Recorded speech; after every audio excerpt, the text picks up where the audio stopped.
What's up guys, it's FallenHobo here with a new review on the newly released machine gun, the Ultimax 100.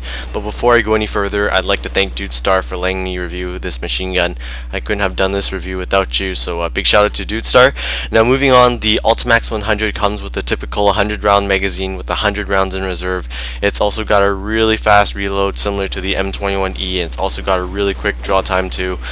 But unfortunately, this is a NX only machine gun, which really does suck because Nexon hasn't released a GP machine gun in a really long time. So hopefully they will release some more GP machine guns in the future. But moving on to the stats, the Ultimax 100 can deal a very strong 3-hit kill to the front of a medium vester at very close ranges, dealing about 41 to 43 damage, which is definitely stronger than the K3 and the M60.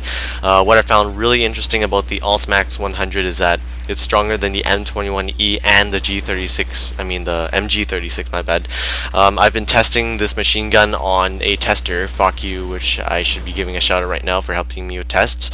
But anyways, I found out that the Ultimax 100 can consistently deal more damage than the M21E and the MG36, specifically 2 to 3 damage to the body of a medium vester at very close range. Not too much of a difference, but still the Ultimax 100 does have its advantage in terms of power compared to other NX machine guns in the game. Now moving on to the rate of fire, the Ultimax 100 has a pretty average, or maybe above average, rate of fire for a machine gun. It's better than the M60 and the MK48 series, but still not the best. Statistically, it's pretty much the same as the MG36 and the M21E. I know that some of you guys would probably disagree with me, and you'd probably say that the Ultimax 100 has a very good rate of fire, but believe it or not, I've tested its rate of fire by watching it frame by frame and also compared it to the MG36. I've watched that frame by frame.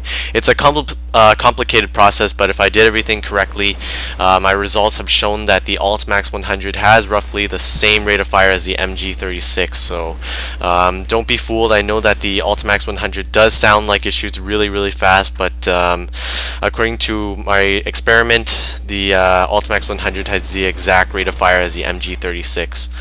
Now accuracy wise, the Ultimax 100 has above average accuracy for a machine gun.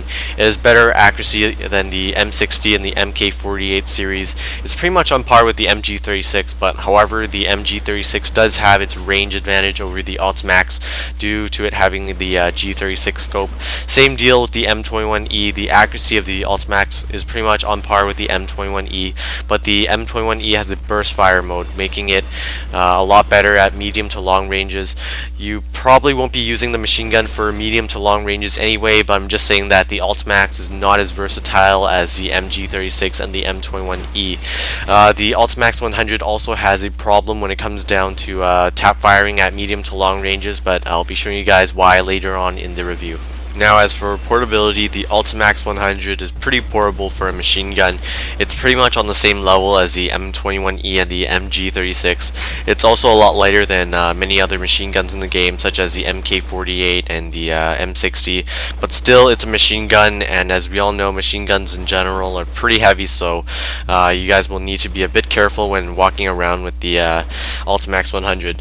Now on to recoil testing. As you guys can see, the Ultimax 100 has pretty high recoil, but it is a machine gun, so that's to be expected. Now comparing it to the MG36, the recoil is pretty much the same. The recoil pattern is identical, and the amount of spread that they both have is also identical. And now comparing it to the M21E, same deal. Recoil is about the same, recoil pattern is about the same, and the spread is about the same as well. Now on to the tap firing problem that I mentioned earlier about the Ultimax. As you guys can see, tap firing with it is not very effective. The spread gets really big, really fast, and the recovery is pretty slow as well. Compared to the MG36, as you guys can see, the MG36 is a lot more controlled. The spread does not get out of hand as early, and same deal with the M21E. Burst fire, it's a lot more effective than the Ultimax burst fire, especially with the burst fire mode. So it's a lot better than the Ultimax. It's not much of a big deal, but actually it is kind of a big deal because it really limits the Ultimax, making it not as good at medium ranges, and yeah, that's pretty much all I have to say about this. And now my final words for the Ultimax 100. This NX machine gun is not the best, but it's not the worst either. I wouldn't recommend it over the MG36 or the M21E simply because it lacks versatility.